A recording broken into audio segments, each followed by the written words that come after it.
There's been no shortage of first-person psychological horror games over the last decade. In fact, there's been an absolute deluge of them, so standing out in the very crowded space can be tough, to put it lightly.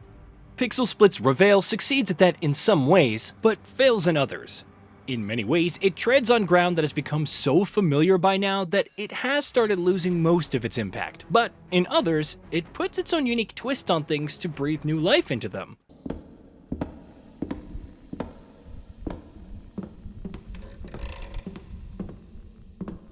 I'm sorry, Dad. I need to go practice with Mom. I will see you tonight.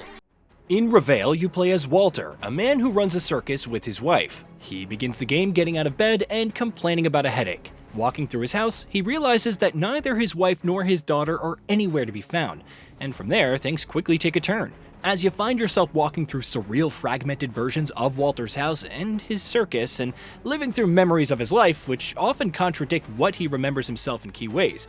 It's not necessarily a unique setup, and if you've played enough games like this before, it's very likely that you're going to have a good understanding of how things are about to go.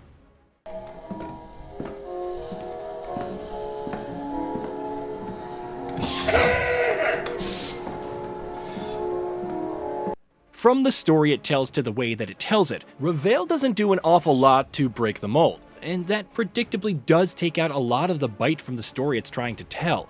The quality of the storytelling is dragged down further by an unfortunate combination of poor writing and voice acting. The dialogue feels a bit too on the nose at times, and often comes at times where silent, environmental storytelling really would have been much more effective, especially in a game like this one. The issue is exacerbated further by the way the dialogue is voiced. Pretty much all the time, Walter just sounds either too casual or too content, which just completely clashes with the atmosphere, the things the story reveals, and the increasingly bizarre environments that you find yourself in. Daddy, over here. You will never catch me. Oh, this always breaks down, no matter what I do. What does help a little bit is the whole circus angle, which is one area where the game carves out a little bit of its own identity. Reveil sees you walking through repeated loops of a handful of environments that shift and change each time in different ways. And a lot of the time it's going to be spent in Walter's circus. Even in their mundane regular form, which you see a little bit of in the game's earlier sections, just walking through a circus and taking in the environments is fun. But as the environments start twisting and becoming more and more surreal as you progress further, things get even more interesting.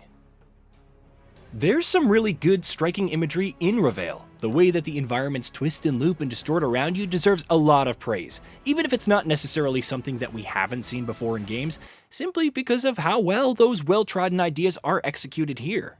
One particular section throws you into a mirror maze and tasks you with finding your way out, with things getting increasingly creepier and more unsettling as you progress further. Reveil has some really effective tricks that it consistently keeps using to disorient you as you walk through its environments.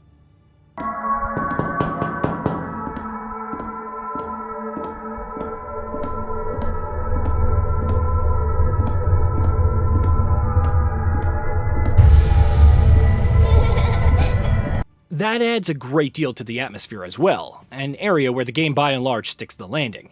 Again, the general feeling of tension or horror is dampened severely by the fact that Walter never seems to shut up, and that his writing and voice acting tend to miss the mark every time he speaks. But the environments themselves do a solid job of unsettling you in some really interesting ways. That said, you shouldn't go in expecting genuine scares. Other than quite a few annoyingly cheap jump scares scattered throughout the experience, Reveil tends to focus more on atmosphere than actual active horror. On the gameplay front, I had a surprisingly fun time with Reveil. It's a simple, straightforward game where its mechanics are concerned, and the bulk of it functions like a walking sim as you'd expect from the genre. Thanks to the strong environment design of the game, that remains an engaging experience in and of itself, but there are some other activities thrown in there to break things up as well. You'll encounter a fair few puzzles, and though some of them can be a bit obtuse at first, by and large, they're all fun and simple interactions, with a few that even involve some fun minigames. At times, Reveil will also attempt to challenge you with stealth and pursuer enemy sections, though challenge is perhaps too strong a word. Engagement is minimal here, thanks to the rudimentary enemy AI, and mostly these sections just come across as ineffectual attempts at horror. They're definitely the weakest experience from a gameplay standpoint, and beyond that there are some collectibles to collect and multiple endings to unlock, though mileage will obviously vary on how much you're getting out of that stuff based on how much you enjoy the core experience. On the technical front, Reveil is largely a solid experience. The environments look great and do a solid job of facilitating the excellent art design, from how bizarre they can look to how much detail they often have crammed into them. The game is let down by a few audio issues though, especially with some weird mixing and abrupt changes in the volume that can take you out of the moment. Sound design can be incredibly important in any game that focuses this much on atmosphere and horror elements, so there's definitely an issue here. Ultimately, if you're just looking for a single playthrough lasting around 3 to 4 hours, depending on how you play, Reveil does definitely deliver the goods on that front with a few caveats.